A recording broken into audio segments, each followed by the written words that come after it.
Ancient Saturn and the Saturnian gods.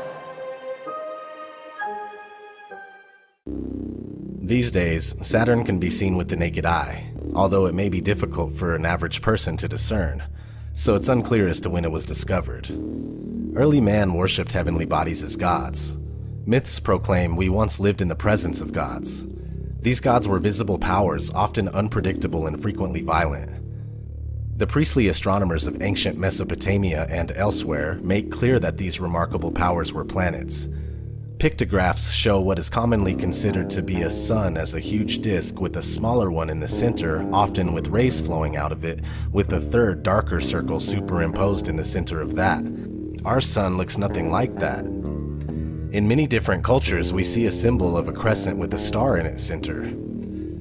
How could this be when there is no star or planet closer to Earth than our moon to form such a configuration? And most importantly, why do so many remote and widespread ancient cultures who most likely could have never been in contact with one another, such as the Sumerians, Egyptians, Chinese, Native American Indians, Mayans, Babylonians, Australian Aboriginals, and many others all tell the same story and draw similar pictures? If these ancient writings were based on valid observations rather than fantasy, then it is suggested that planets were closer to Earth in the past and they moved in a collinear way, meaning that they were lined up as they traveled through space. For observers on Earth, the result was a unified configuration in the heavens, visually dominated by a large glowing planet, theorized to have been Saturn, then seen without its present ring system. The other two bodies in this configuration are believed to be Venus and Mars, with Venus in the middle shining brightly. In many ancient sources, Saturn is called Sun. The usual name for Saturn in Chaldean astronomy was Alap Shamash, meaning star of the sun. Diodorus of Sicily reported that the Chaldeans called Kronos, aka Saturn, by the name Helios, or the sun. And he explained that this was because Saturn was the most conspicuous of the planets. Popular Greek traditions identified Kronos as the alter ego of Helios. Hyginus also wrote that Saturn was called Sol. In the Babylonian astrological text, the word Shamash, sun, was used to designate Saturn and represented by an 8-pointed star in the middle of a disk, or an 8-spoked wheel. If Saturn was always as inconspicuous as it is present, what could have caused the races of antiquity to give Saturn the name Sun, or the Shining One?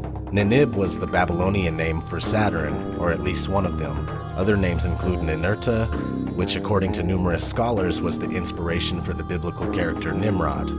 Ninib is said to shine like the sun. Astrologers must have found it increasingly contrary to reason to associate the star that gives us light and life with one of the palest and slowest of the planets. That's where the word Saturnine comes from. It means dark, slow, and gloomy. The Romans named the planet after Saturnus, the god of the harvest responsible for the Golden Age, which is the same as the Greek god Kronos, with a C, and Chronos, with a K, often confused with Kronos with an H, the personification of time. It seems through the passage of millennia, Kronos has been infused with Kronos, who has been infused with death, aka the Grim Reaper, due to the fact that time leads to death. This is why separate searches for all of these characters will reveal them carrying a scythe. The ancient Greeks had two words for time, chronos and kairos. While chronos refers to chronological sequential time, kairos signifies specific opportune moments. Another noted deity that represents time is Ion, though Ion stands for time unbounded, while chronos symbolizes time divided into past, present, and future. God and time have always gone hand in hand. It reminds me of the watchmaker analogy, also known as the argument from design, which states, just as watches are set in motion by watchmakers, after which they operate according to their pre-established mechanisms, so also was the world begun by the God as creator, after which it and all its parts have operated according to their pre-established natural laws. With these laws perfectly in place, events have unfolded according to the prescribed plan. Sir Isaac Newton argued that the regular motion of the planets made it reasonable to believe in the continued existence of God. Newton also upheld the idea that, like a watchmaker, God was forced to intervene in the universe and tinker with the mechanism from time to time to ensure that it continued operating in good working order. Let's dig a little deeper into the many names of Saturn. Before the Romans and the Greeks, the Phoenicians worshipped the god Elis, or El, who was said to have sacrificed his only begotten son. Upon his death, he was deified as Saturn.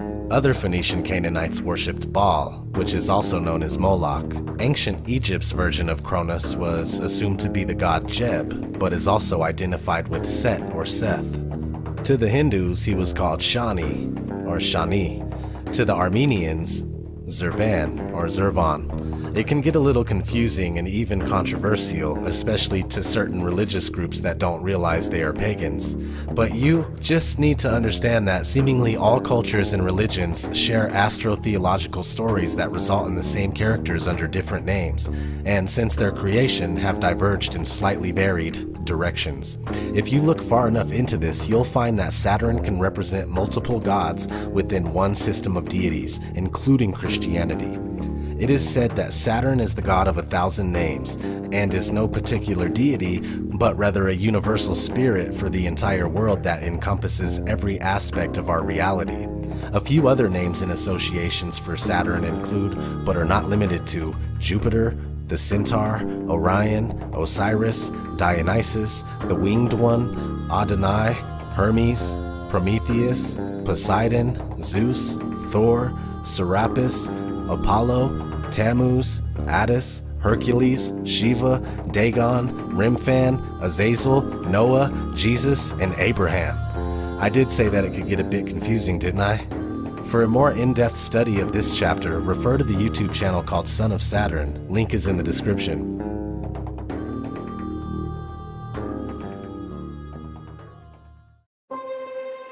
Saturnia and Saturnalia. Before Rome was rebuilt in 753 BC, it was known as Saturnia. Saturnia is where the Roman festival Saturnalia took place in honor of the god Saturn. Saturnalia has its origins in an earlier Greek celebration called Chronia, in honor of Kronos. So it is the same thing. The only notable difference was that Chronia was celebrated on the 12th day of Hecatombion, which is roughly the end of July, beginning of August, whereas Saturnalia was held at the end of December. The holy day, or holiday, was celebrated with the sacrifice at the Temple of Saturn in the Roman Forum, and a public banquet, followed by a private gift-giving, continual partying, and a carnival atmosphere that overturned Roman social norms. Gambling was permitted, and masters provided table service for their slaves. Saturnalia was a celebration and reflection of the lost golden age, when humans enjoyed the spontaneous bounty of the earth without labor under the rule of Saturn. According to Macrobius, a Latin writer from late antiquity who is the major source for information about this holy day, Saturnalia is a festival of light leading to the winter solstice, with the abundant presence of candles symbolizing the quest for knowledge and truth. Celebrated in the later Roman Empire on December 25th at the Dies Natalis of Sol Invictus, which means the birthday of the unconquerable sun, now celebrated as Christmas.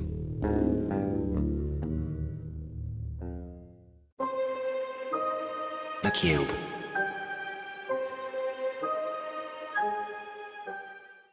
The most sacred place in Islam is the Kaaba in Mecca, Saudi Arabia.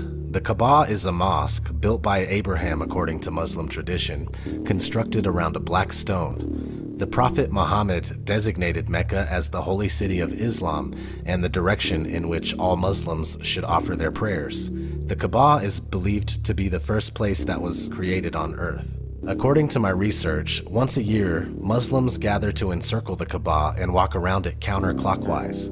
On the other side of the map in New York, there is an inverted cube in the ground where the Twin Towers once stood. Coincidence? Maybe. Meanwhile, on the flag of Israel, there is a hexagon in the middle of the six-pointed star, which can be interpreted as a 2D cube. Also, observant Jews wear what's called tefillin, or singular tefillah, which are little black cubes inscribed with verses from the Torah. They wrap them around their arms and they wear them on their heads. So what do Muslims have to do with Jews? Well, let's find out. The Zohar explains this is the secret behind Abraham binding his son Isaac. Each of us are required to sacrifice our ego for the sake of sharing with others. The tefillin act like an antenna that draws down a powerful spiritual force that negates and sacrifices the influence of our selfish nature and ugly ego. 99% of Jews have no clue that this is why we bind tefillin on our left arm. We use the left arm as the left connotes our ego and the negative, Isaac, and the right refers to the soul and the positive, Abraham. Each year, Muslims go on a pilgrimage to walk around the Kaaba in Mecca, counterclockwise, 7 times. This is exactly how we wrap and bind our tefillin, counterclockwise, 7 times. The purpose of Hajj for Muslims is to connect to the same event of Abraham binding Isaac. Muslims relate this to Abraham binding his son Ishmael. The connection is profound. Only Kabbalah explains the true spiritual purpose. Perhaps this is why the Kaaba in Mecca is known as the House of Allah. Kaaba, and Allah, as we know, spells Kabbalah.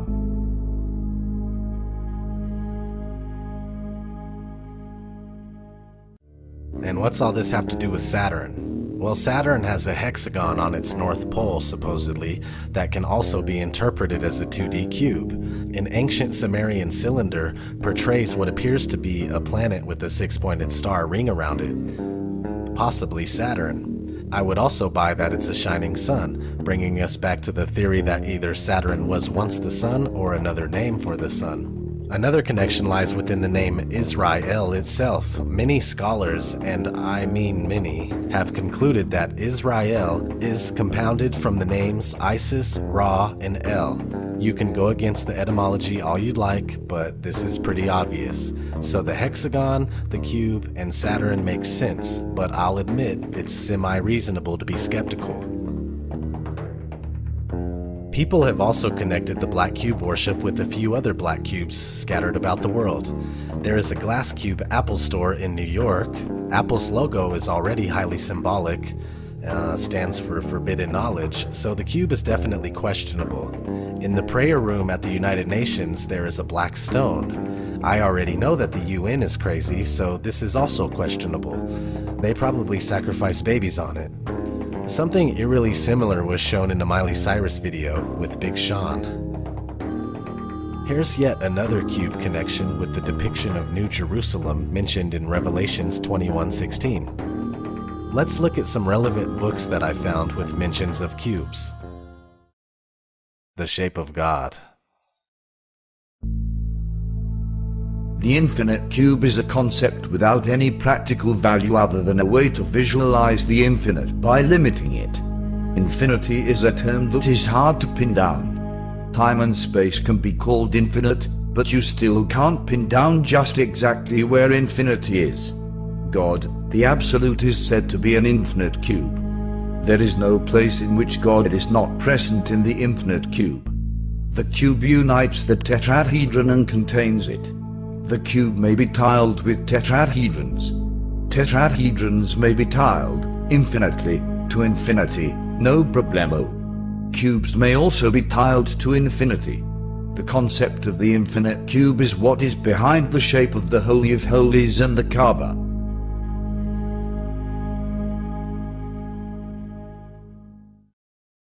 The Spear of Destiny.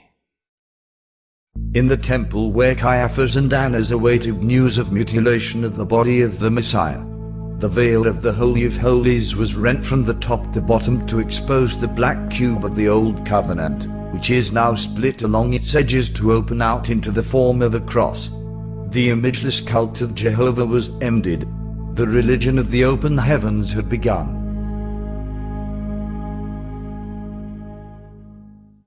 And my favorite find, new dimensions for the cube of space. Check this out. The cube is also a special geometrical shape for the sacred temples of many religions.